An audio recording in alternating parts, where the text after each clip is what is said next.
Om Jnanatimirandasya Jnananjanan Shalakaya Chakshurunmilitam Jena Tasmai Shri Gurave Namaha Gurave Gaurachandraya Radhikaya Stadalaye Krishnaya Krishna Bhaktaya Tadbhaktaya Namo Namaha Narayanam Gurum Vande Sharanyam Bhakta Bandhavam Gauramanovistam Purnam Radhadasyam Pradayakam Rupanugacharya Varyamburupam Anjari Preshtakam Patita Pavana Bandhavam Yugacharya Narayanam Vanchakalpatarubhyascha Kripa Sindhubhya Evacha Patitanam Pavanebhyo Vaishnavebhyo Namo Namaha Namo Mahavadanyaya Krishna Prema Pradayate Krishnaya Krishna Chaitanya Namne Gaura Tuise Namaha Shama Sundara Shikanda Shikara Ismirahasram Burali Manohara Radhikara Shikamam Kripanide Swapriya Charana Kinkarim Kuru Tapta Kanchana Gaurangi Radhe Vrindavaneshwari Vrishabhanusute Devi Pranamami Hari Priye Vrindai Tulasi Devyai Priyai Keshavasacha Krishna Bhakti Prade Devi Satyavatyai Namo Namaha Shri Krishna Chaitanya Prabhu Nityananda Shri Advaita Gadadhara Shri Vasadi Gaura Bhakta Vrinda Hare Krishna Krishna Krishna Hare Hare Hare Ramo Ramo Ramo Hare Hare. Então, primeiramente, eu gostaria de dar início oferecendo as minhas mais humildes e respeitosas reverências à poeira dos pés de lótus de Paramaradattama Shri Guru Pada Padma Nitya Lila Pravishta Om Vishnupada Paramahamsa Parivrajacacharya Astotara Sata Srimad Shila Bhaktivedanta Narayana Goswami Maharaj Shila Gurudev. E também a todos os Shri Rupa Gauriya Guru Varga, a todos os Tridandis Sannyasis, Brahmacharis, Vaishnavas e Vaishnavis, e a todos aqui hoje reunidos as minhas mais respeitosas reverências. Então, pela misericórdia sem causa de Srila Gurudeva e de todos os nossos mestres do passado, presente e do futuro, nós podemos nos reunir aqui mais uma vez para dar sequência, então, à leitura do Gopi Gita, capítulo 3. Então, o verso 3 diz o seguinte: Visha Jala Peyad Vyala Rakshasad Varshamaruta Vaidyuthanalat Vrishamayat Maja Vishvato Bhaya Rishabate Bhayam Rakshitamuhu. Ou melhor, entre os homens, por várias vezes você nos salvou as suas vaqueirinhas de Vrindavana, né, das garras da morte, das águas envenenadas do Kaliarada, no rio Yamuna, onde a serpente Kalia residia, da boca da grande cobra Aghasur e da chuva terrível de Indra. Você nos salvou do demônio furacão chamado Trinavarta, nos salvou dos raios flamejantes de Indra, nos salvou também do terrível fogo do incêndio florestal, do touro demônio Aristasur e também do filho de Maya chamado Vyomasur e de muitas outras ameaças como estas. Então agora vamos para o comentário de Srila Gurudeva. Então nesse verso as gopis estão descrevendo como Krishna as salvou de diversas ameaças e grandes perigos. Então Srila Gurudeva começa dizendo: chorando enquanto executam o seu kirtana, as gopis dizem a Krishna: no passado você nos protegeu de vários tipos de perigos e também da boca da morte. Você nos resgatou por muitas vezes. Então, por que você agora está nos matando com as flechas do seu olhar? Você está nos fazendo queimar no fogo do amor que é cheio de desejos e também no fogo da dor da separação que sentimos por você, da saudade que sentimos por você. Agora nada pode nos proteger mais. Então, qual foi então o motivo de você ter nos salvado, né, anteriormente? Ou seja, as Gopis estão colocando aqui a seguinte questão para Krishna: você nos salvou da morte por diversas vezes, mas agora que você nos colocou sob a ameaça da morte, quem irá nos salvar?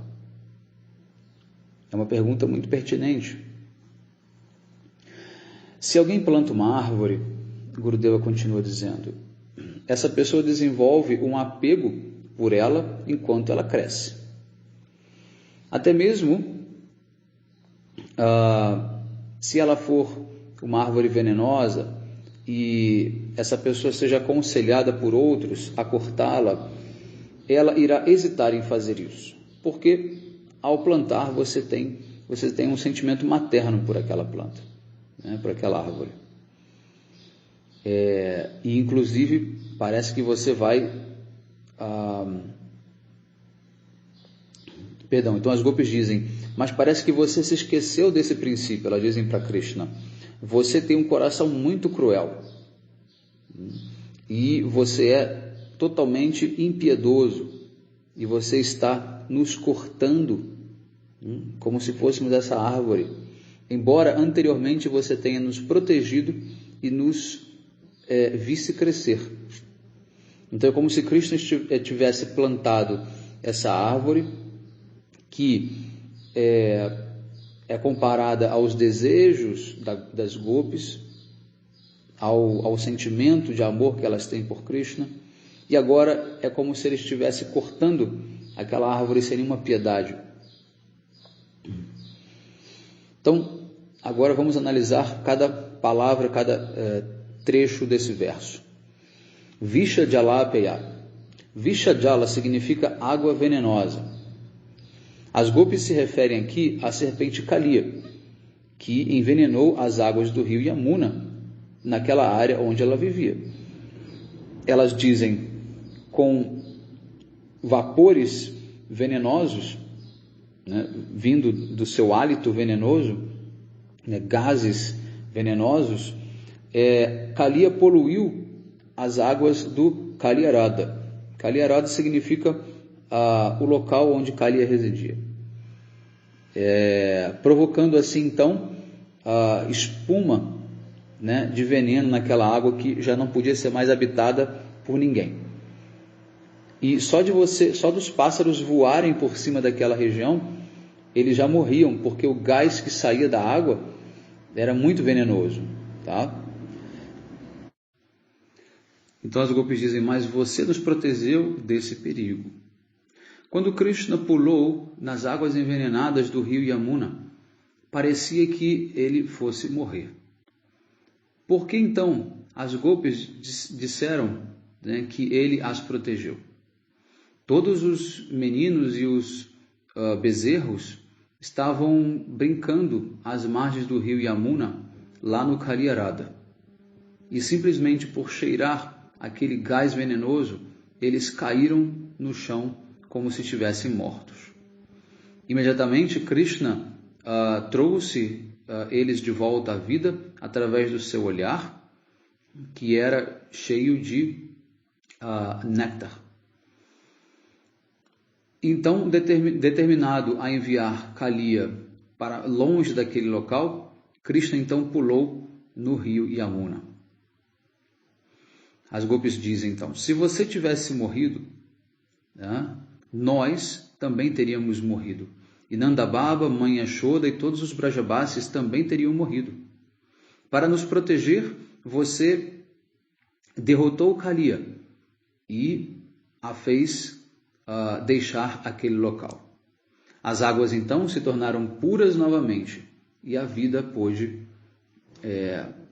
se manifestar naquele local. E assim todos estavam a salvo.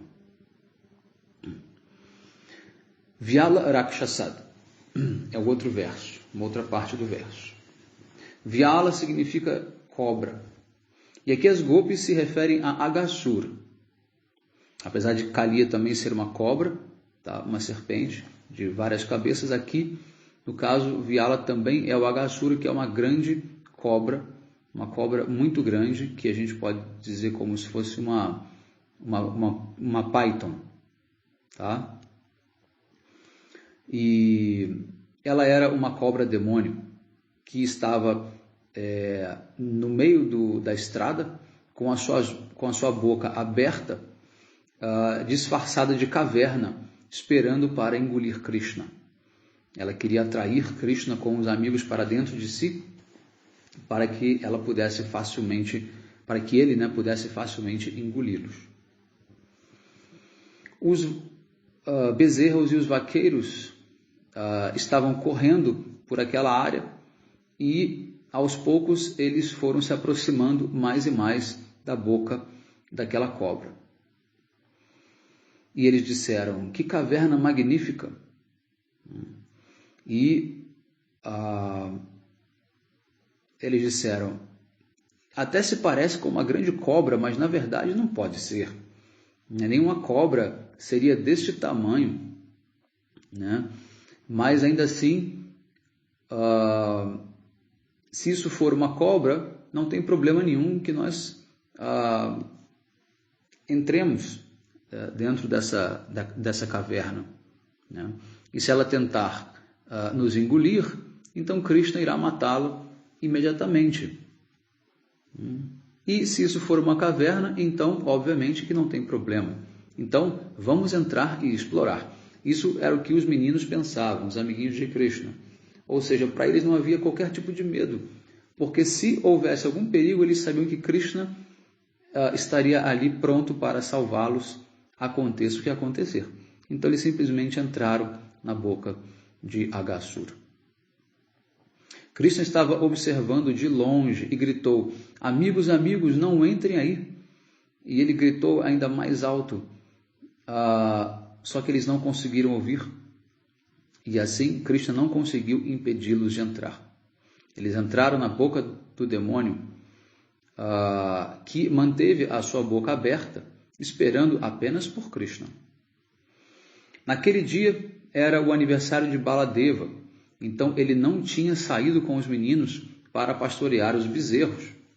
A sua mãe Rohini o manteve em casa, né? E disse para ele: hoje você vai executar cerimônias de purificação, vai dar vacas em caridade e vai se ocupar então em receber os convidados, né, para a grande festa. Krishna então ele cria uma situação como essa quando é necessário para que ele execute algum passatempo doce. Se Baladeva tivesse vindo com ele, ele não poderia executar o passatempo da Brahma Vimohana Lila, que foi o passatempo de enganar ou iludir o Senhor Brahma. O passatempo com Aghasura foi o prelúdio desse passatempo com o Senhor Brahma, que aconteceu um pouco mais tarde neste mesmo dia. Baladeva não estava ali presente e por isso Krishna conseguiu então manter todo esse processo em segredo.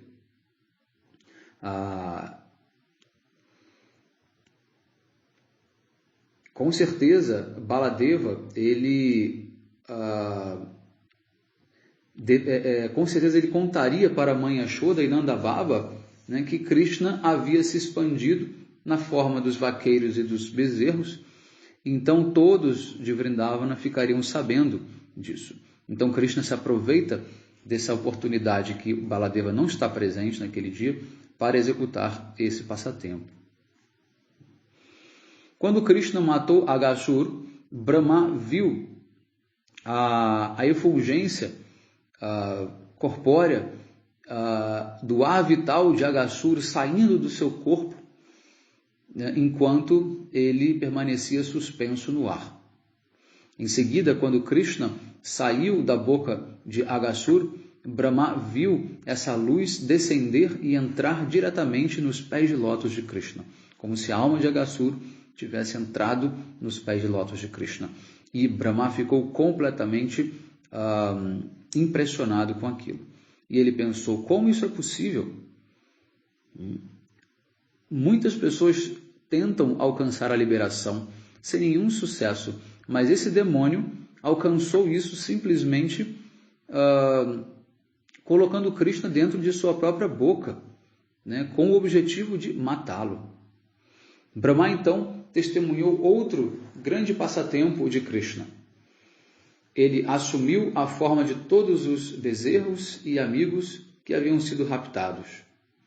O objetivo principal de Krishna era executar esse passatempo transcendental,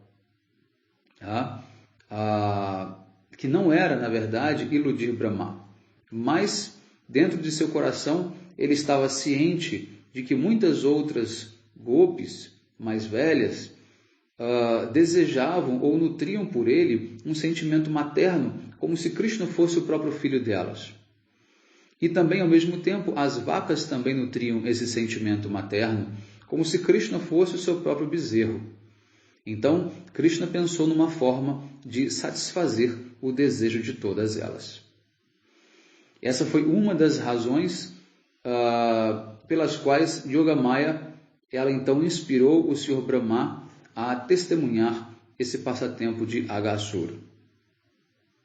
Agora, no Gopi Gita, as gopis dizem: se todos os meninos tivessem morrido ali, dentro do corpo de Aghasura, todos em Vrindavana teriam também morrido, incluindo nós, as gopis.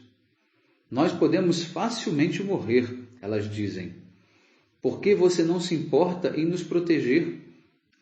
Se você quer, de fato, nos matar agora? Por que você se importou tanto, em nos proteger, se você quer nos matar agora? A palavra Varsha Maruta neste verso se refere a Indra, que é o rei dos céus. Varsha significa chuva. Marut significa uma grande tempestade de vento. E Vidyut significa relâmpago, significa trovão. E as gopis dizem então para Krishna: ao levantar Giriraj Govardhana na ponta do seu dedo mínimo da mão esquerda, você nos protegeu da tempestade que Indra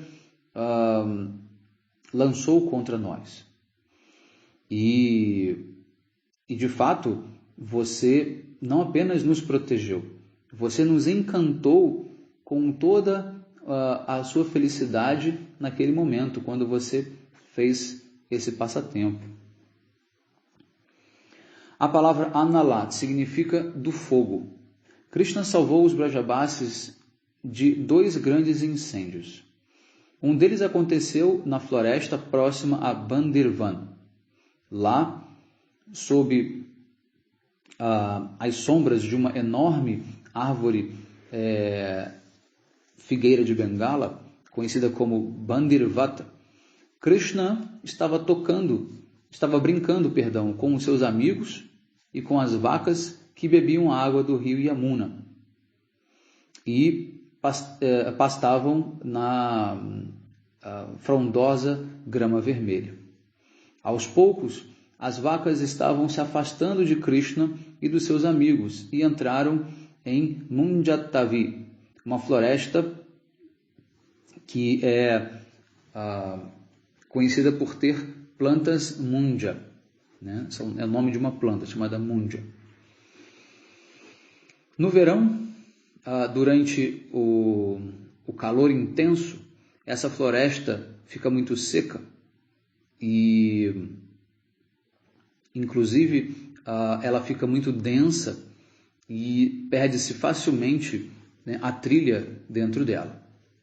Então, com muita sede e sentindo-se com muito calor, então as vacas ficaram perturbadas, né, e elas foram buscar por água. Os vaqueiros começaram então a procurar pelas vacas, e ao fazer isso, eles se afastaram de Krishna e Balarama. Eles entraram na floresta Munjatavi e, assim como as vacas, ficaram agitados por uma sede, né, muito forte e um calor também muito forte. E foi então que os servos malévolos de Kamsa, que estavam escondidos naquela floresta, colocaram então fogo naquela palha, naquela folhagem seca da floresta, né? E em poucos momentos, né, o vento espalhou aquele fogo por toda a área, deixando as vacas e os vaqueiros cercados no meio daquele fogo, daquele incêndio. Não vendo outra forma de escapar, eles começaram a chorar, chamando por Krishna e Balarama. Imediatamente após ouvir o chamado desesperado deles, Krishna e Balarama então foram ao seu encontro. Eles disseram: "Fechem os seus olhos por um momento." Krishna disse.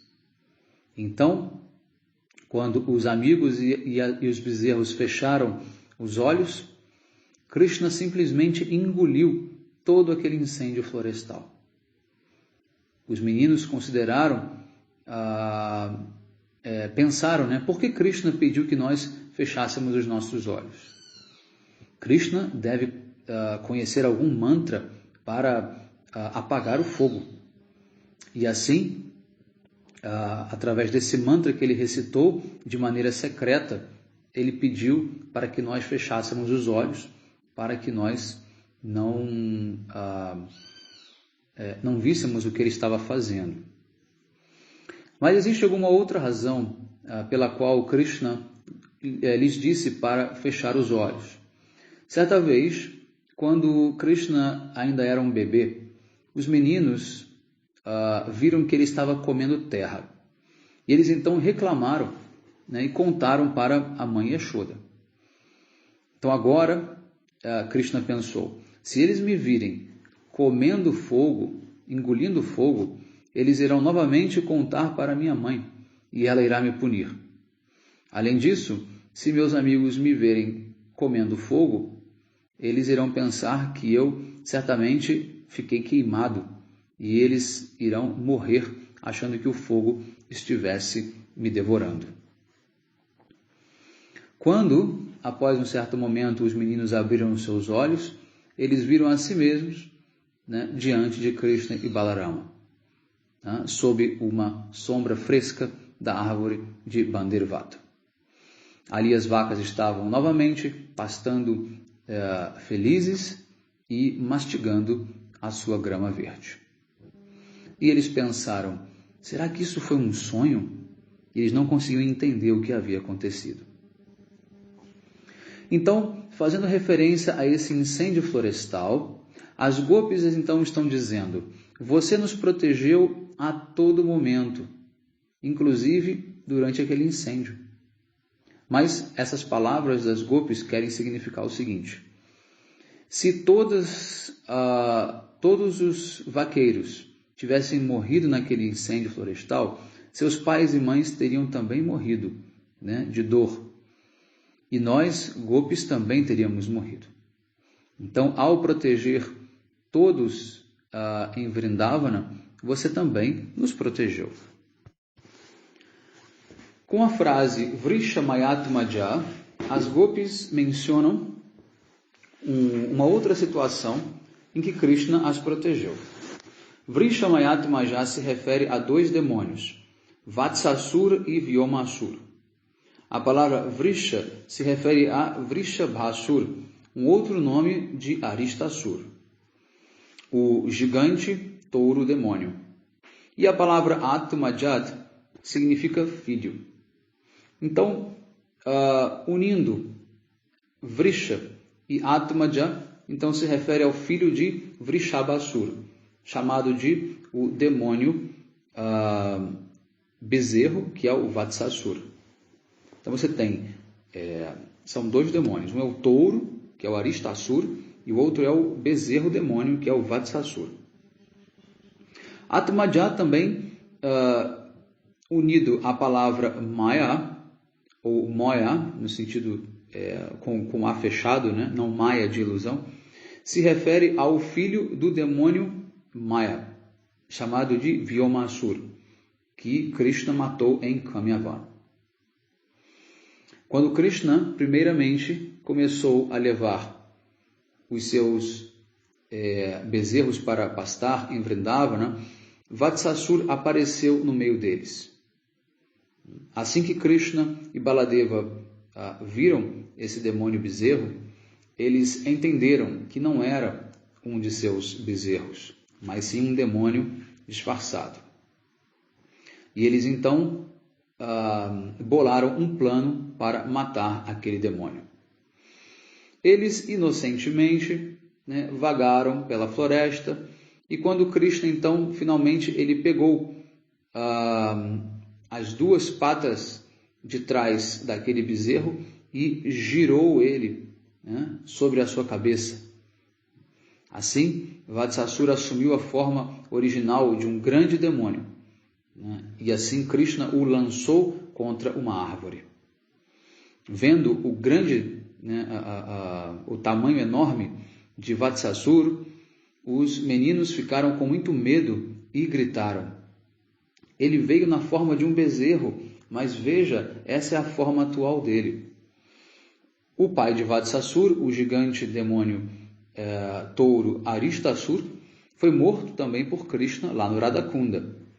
Aristasura era certamente muito pecaminoso e alguém pode perguntar como ele conseguiu entrar naquela área prístina ou muito pura do Radhakunda. Na verdade, ele foi capaz de fazer isso apenas porque Yogamaya permitiu que ele entrasse naquela região do Radhakunda para facilitar o passatempo de Krishna para matá-lo. Em consequência, intensificar também o prema das gopis. Então, quando Krishna coloca medo nas gopis, através desses demônios, isso faz com que o desejo delas de estar com ele aumente, porque elas querem proteção. Então, é vamos dizer assim, uma estratégia de Krishna manifestar esses demônios, e ao causar medo nas gopis e nos Vrajabasis, isso aumenta o sentimento de apego que eles têm por Krishna. Eles passam a depender ainda mais de Krishna. Então Krishna usa esse medo como forma de aumentar o apego e o amor que os Vrajabasis têm por ele. Tá certo?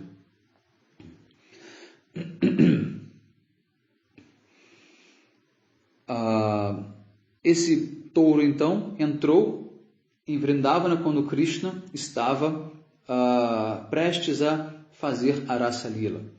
E quando Krishna o matou, ele então protegeu as gopis, e assim a dança da rasa pôde começar. Krishna também protegeu as gopis do demônio Shankachura, que tentou raptar as gopis, conduzindo-as para muito longe, com um bastão, como se elas fossem, vamos dizer assim, um rebanho. E finalmente ele pegou o Srimati Radhika em seus ombros. Alguém pode perguntar como é possível para um demônio tocar Srimati Radhika? E a resposta é que, para facilitar os passatempos humanos de Krishna, que é Nara Lila, Yogamaya fez então esse arranjo milagroso, e na verdade não é possível para Shankachura tocar Srimati Radhika. Mas porque Krishna pode fazer qualquer coisa, na forma de Shankachura, na verdade foi o quê? A própria manifestação de Krishna na forma daquele demônio. Tá? Às vezes, com o propósito de fazer Srimati Radhika correr para seus braços, ele a deixa assustada, assumindo a forma de cobras. Tá? Então, vamos supor que eles estejam caminhando na floresta ou sentados em algum lugar. Se Krishna quer abraçar Radharani, ele simplesmente manifesta uma cobra e aí ela pula de medo no colo dele. Tá? Yogamaya vai fazendo os arranjos necessários para que esses passatempos ocorram. Então, a própria presença de demônios ali, naqueles locais sagrados, tem, na verdade, a permissão de Yogamaya. Tá? Nada acontece sem a permissão de Yogamaya. Não existe qualquer tipo de livre-arbítrio desses demônios ou de possibilidade deles estarem atuando de maneira independente. Bom, Krishna protegeu também os seus associados do demônio cavalo, chamado Keshi, e também do demônio na forma de um carrinho de bebê, chamado Shakatasura, também do demônio garça, Bakasura, e do demônio burro, Dhenukasura, e também de muitos outros. E as gopis então continuaram dizendo: Rishabhate Vayam Yakshitamuhu, você nos protegeu de inúmeras calamidades, né, e de grandes formas terríveis da morte. Mas agora é você quem nos está matando. Se você deseja nos matar agora, por que você nos protegeu então dessas outras formas de morte? No seu comentário, Sarartha Darshini, Srila Vishwanatha Chakravarti Thakur revela o significado das palavras das gopis, quando elas dizem: nós estamos morrendo devido ao efeito das suas 5 flechas. Né? Ou seja, Krishna lançou sobre elas 5 flechas. Tá? Nós viemos até você por proteção, mas na verdade encontramos 5 flechas que simplesmente aumentaram ainda mais a nossa paixão divina, e agora os nossos corações estão queimando. Krishna é o próprio Kamadeva, ele é o próprio Cupido transcendental. Krishna é o Cupido. Então Krishna provoca essa paixão no coração daqueles ou daquelas com quem ele quer se relacionar. Krishna ficou encantado, Krishna encantou as gopis através dessas flechas que foram lançadas pelo seu olhar, pelos seus olhos de lótus, e por tocar a sua flauta, né, pelos seus lábios bonitos e pela sua maneira de falar com elas, e também pelo seu largo peito. Ele é conhecido como Kama Gayatri Mantra ou Pushpabana.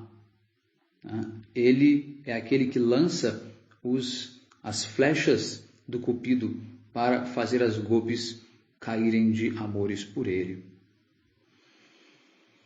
Esse Kamadeva transcendental pode encantar a mente até do próprio Kamadeva mundano, porque existe um Kamadeva, né, do mundo material. Esse Kamadeva ele existe. O Cupido ele existe, tá? Não é uma mitologia. O Cupido existe mesmo, tá? No mundo material, tá? E portanto as gopis pedem para Krishna para apagar esse incêndio causado pelas flechas do Kamadeva ou do Cupido. As gopis dizem: no momento nós vemos que você é um Vishwaghati, ou seja, você é um traidor da fé alheia.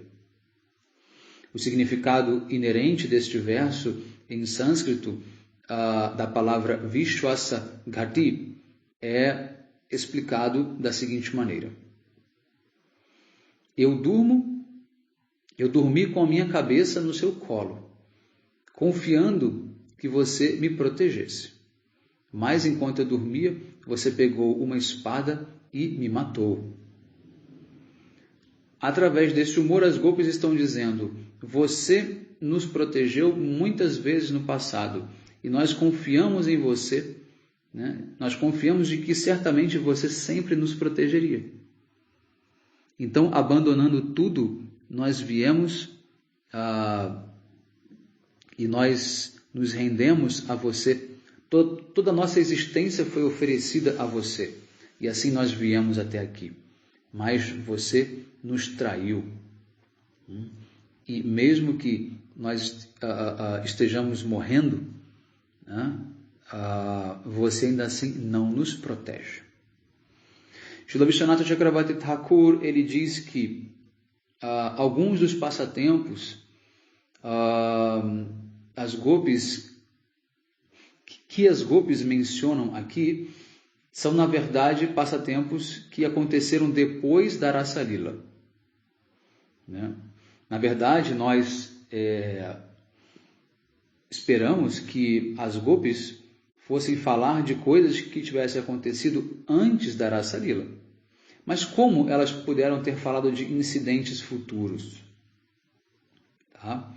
Então, tem outro detalhe aqui, né? Que as gopis estão falando de passatempos que aconteceram depois daquela Rasa Lila, tá? Cronologicamente.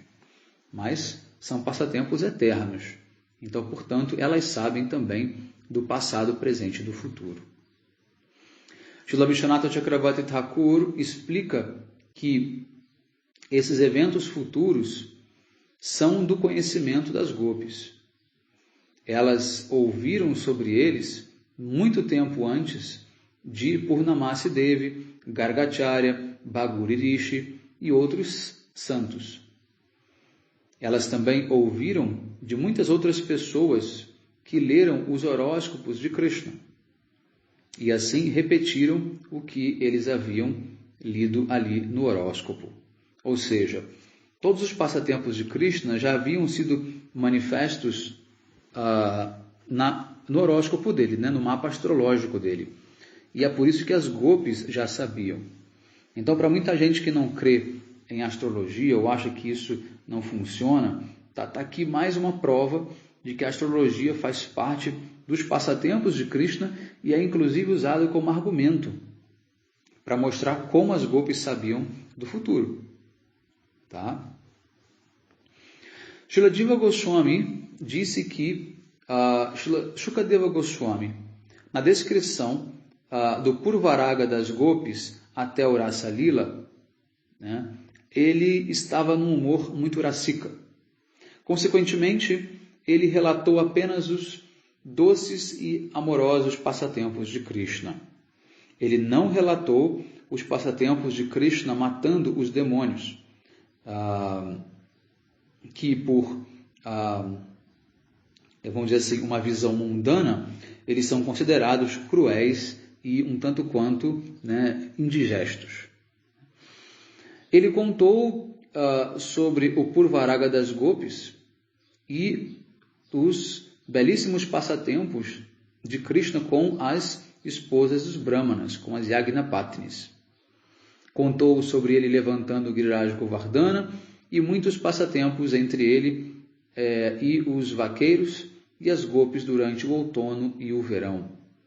Srila Jiva Goswami disse também que porque Srila Shukadeva Goswami estava nesse humor profundo, rasika, houveram momentos em que ele reorganizou a cronologia das narrativas de acordo com o humor deles.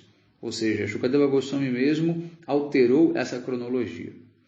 Consequentemente, ele recobrou-se de certos passatempos de Krishna, matando demônios, né, depois dele descrever a Rasa Lila, quando na verdade eles aconteceram anteriormente.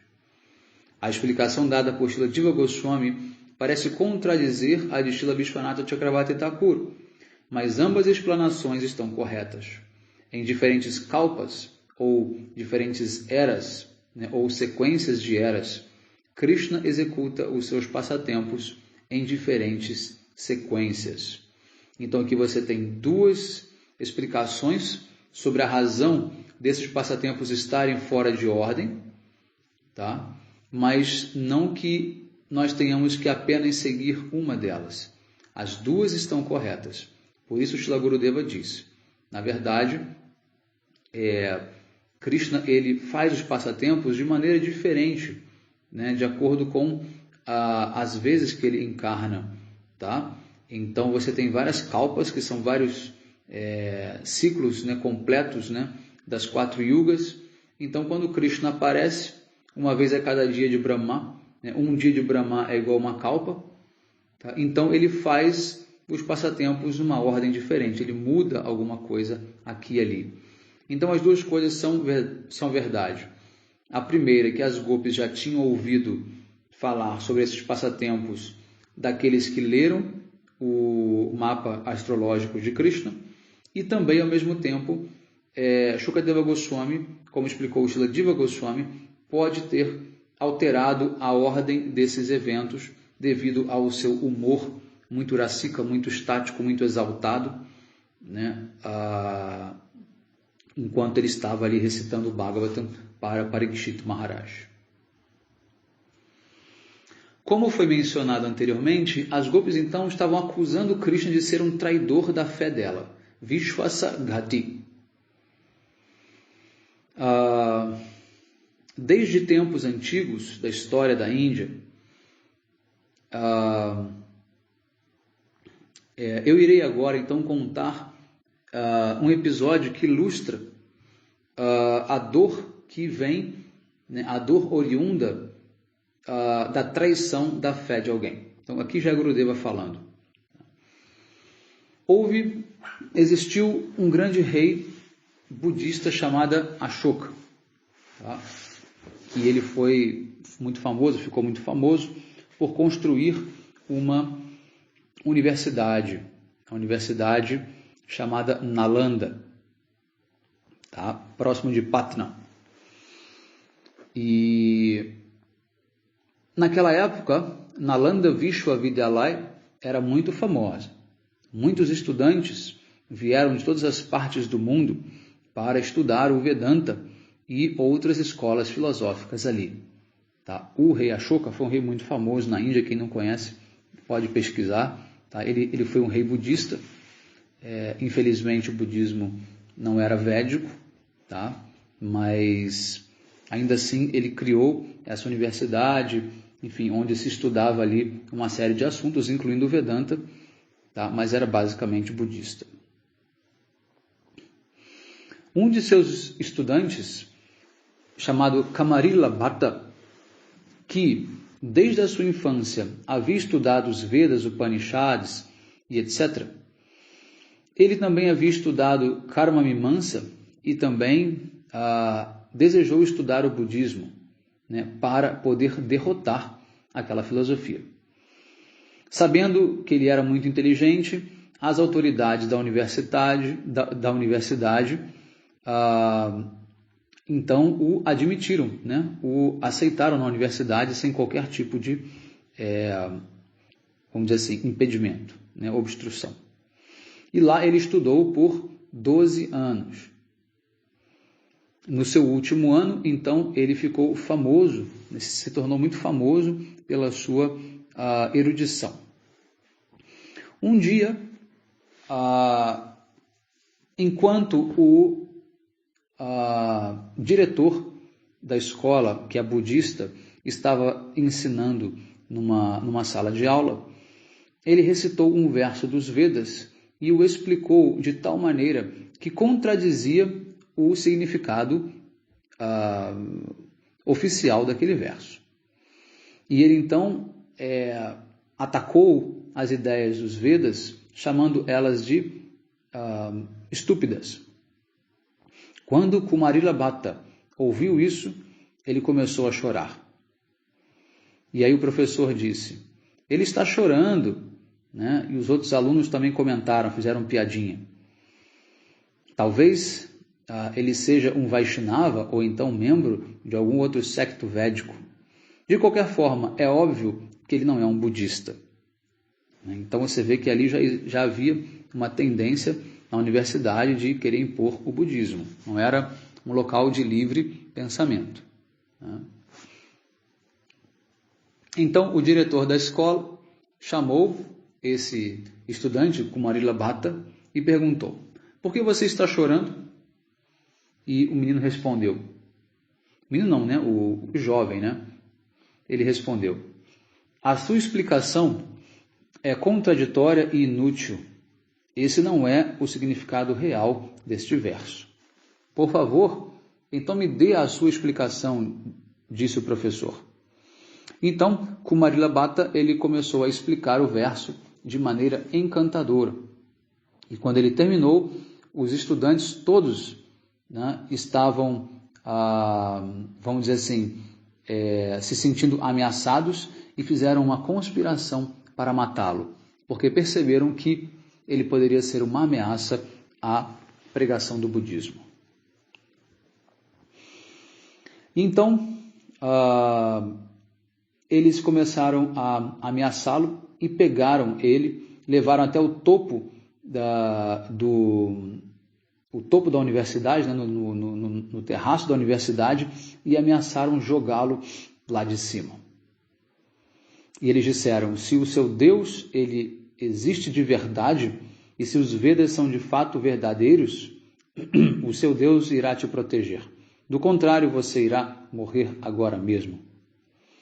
Então Kumarila Bhatta disse: vocês estão corretos, né? Se os Vedas falam a verdade e se o meu Deus é real, então nada poderá acontecer comigo.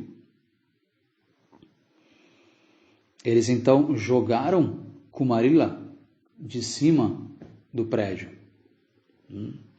e saíram correndo, né? Vamos dizer assim, confiantes de que o jovem havia morrido, né? Porque era muito alto.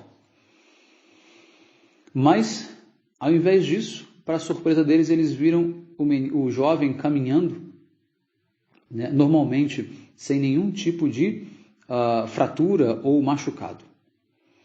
Eles então o pegaram e perguntaram: se você foi de fato protegido, né, por que o seu dedo então se quebrou?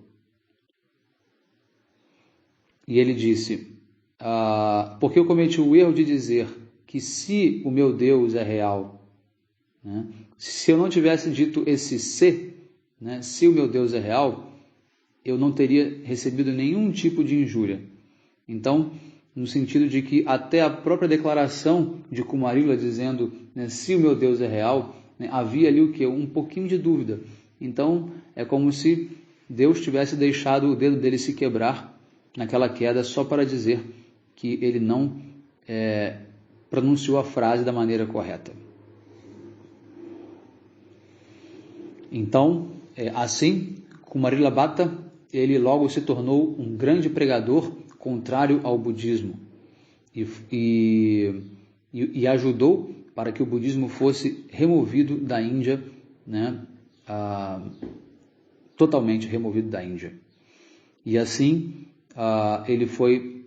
o budismo foi levado para a China e para outros lugares. Enquanto a filosofia de Shankaracharya ajudava, né, alguns a alcançarem um certo grau de, vamos dizer assim, de erudição, o verdadeiro crédito, né, por ter tirado o budismo da Índia pertence a esse estudante Kumarila Bhatta. Tá? Ou seja, a filosofia de Shankaracharya ajudou bastante a expulsar o budismo, mas, na verdade, foi a pregação de Kumarila Bhatta que garantiu que o budismo fosse removido completamente da Índia. Apesar das suas conquistas, Kumarila Bhatta ele estava se sentindo com muita dor e nos últimos dias de vida ele cometeu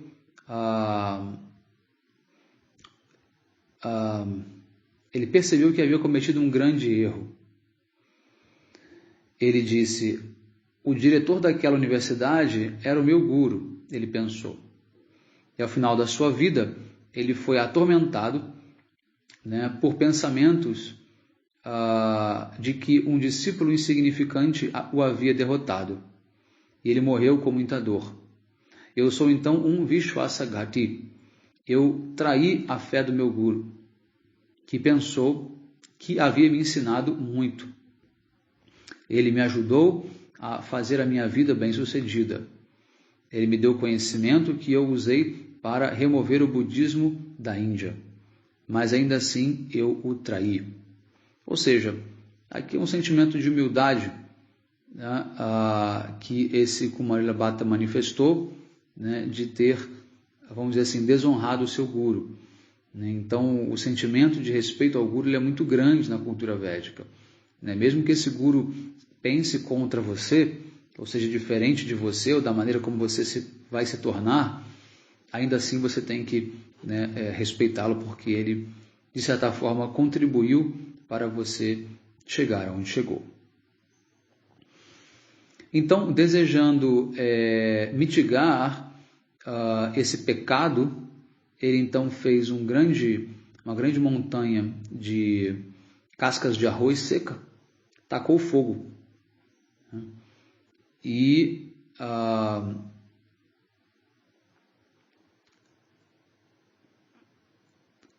passado um certo tempo, ele viu que as cascas de arroz não haviam se queimado, né? E parecia que aquelas chamas não iriam surgir daquele fogo.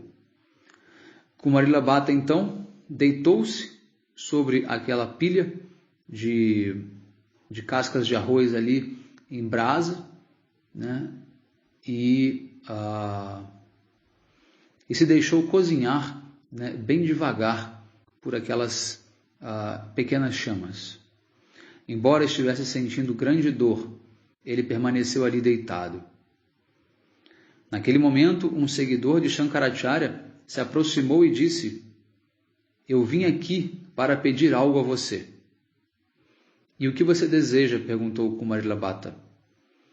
"Eu desejo que você saia desse fogo e debata comigo sobre a nova filosofia Advaitavada, apresentada por Shankaracharya. Né?